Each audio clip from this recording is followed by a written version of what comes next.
This fabric is around 8 by 11 inches. I have it facing up, the pretty, the side that I want up. I grab the center and I make a little pleat in the side, so it's little pleated. Then I grab the bottom fabric, bring it up. Then I grab the top fabric, bring it down, put my iron over it. And now when I go to sew it, it will be pleated, so it'll pop more in the middle. Okay, so now after I've ironed it and I have it set up like I want, I put it in my sewing machine and I leave a gap from here to here. I'm gonna leave a gap because that's where my elastic is gonna come through.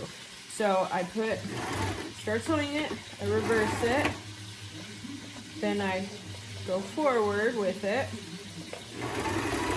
over the back. I keep my finger still on the pleat back here so it doesn't get all scrunched up, but it's pretty flat. I go over this twice too, so it really stays in place. And again, I do not go over this. I didn't go to the end. I left 2 spots opened. Okay, now I am putting the elastic in the pocket. You see that area where I had left open, that space? I just put I don't know what it's called, but it's meant for. Then I find it on the other side, and voila! My elastic is through. This elastic is 10 inches long.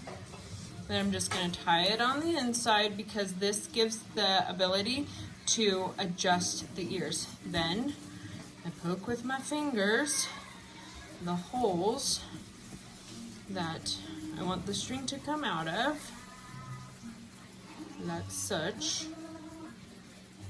I should have a much easier poker, but since I don't, oh my gosh, what is this amazing miracle?